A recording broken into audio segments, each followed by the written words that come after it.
Kolkata doctor rape murder case में सारा मामला पलट चुका है। मुख्य आरोपी संजय रॉय के चौंकाने वाले दावे सामने आ रहे हैं। हर दिन नए खुलासे हो रहे हैं। एक और अस्पताल के पूर्व प्रिंसिपल संदीप घोष पर सीबीआई का शिकंजा कसता जा रहा है। दूसरी ओर सीबीआई आरोपी संजय रॉय से राज उगलवाने में जुटी हुई है। इस बीच लेडी डॉक्टर के साथ हुए रेप और मर्डर के कातिल संजय रॉय का पॉलीग्राफी टेस्ट हो गया। पॉलीग्राफी टेस्ट में संजय ने यू टर्न लिया है।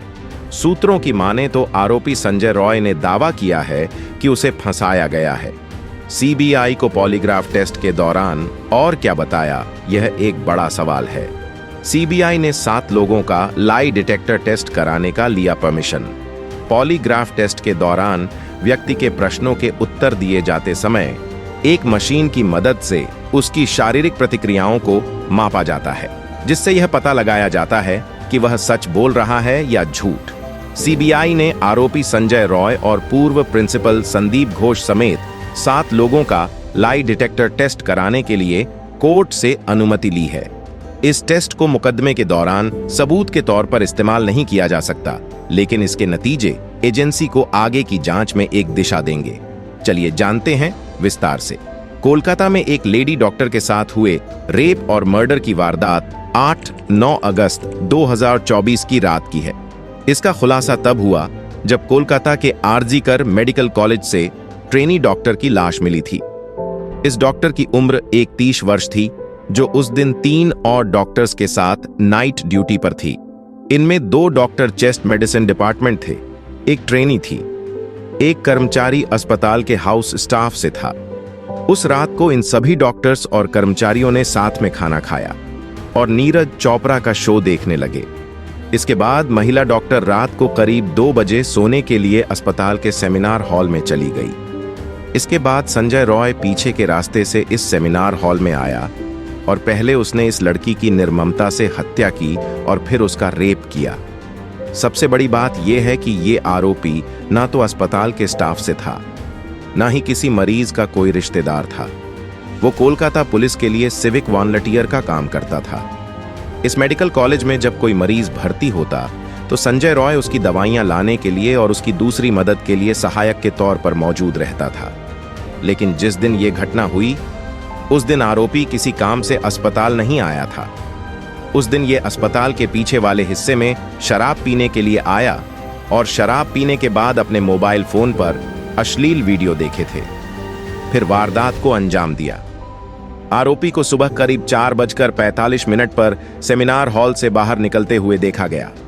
वारदात को अंजाम देने के बाद आरोपी ने सबूतों से छेड़छाड़ करने की कोशिश भी की थी। पुलिस को ऐसे सबूत मिले हैं जिनसे पता चलता है कि आरोपी ने घटनास्थल से खून के धब्बे धोने की कोशिश की थी। वापस घर जाने के बाद उसने अपने कपड़े भी धोए थे। आरोपी के खिलाफ बीएनएस की धारा 64 बलात्कार और 103 हत्या के तहत केस दर्ज किए गए थे।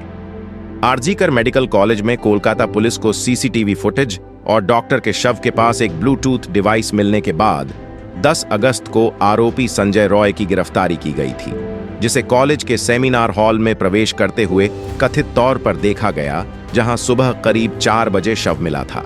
अब आते हैं मेन मुद्दे पर। RG Kar medical college and hospital की ट्रेनी डॉक्टर के रेप और मर्डर केस में संजय रॉय का लाई डिटेक्टर टेस्ट हो चुका है। दावे के मुताबिक इस दौरान संजय रॉय ने बताया कि जब वह घटनास्थल पर पहुंचा तो डॉक्टर की मौत हो चुकी थी। मुख्य आरोपी संजय रॉय का पॉलीग्राफ टेस्ट जेल में ही किया गया।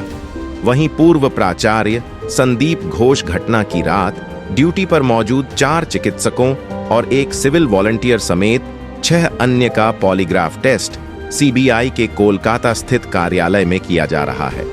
आशंका जताई जा रही है कि लाई डिटेक्टर टेस्ट के दौरान संजय रॉय ने कई सवालों के गलत जवाब दिए। टाइम्स ऑफ इंडिया की रिपोर्ट के मुताबिक संजय रॉय इस टेस्ट के दौरान काफी परेशान नजर आ रहा था। जब सीबीआई ने उससे कई सबूतों के साथ पूछताछ की तो उसने कई बहाने बनाए।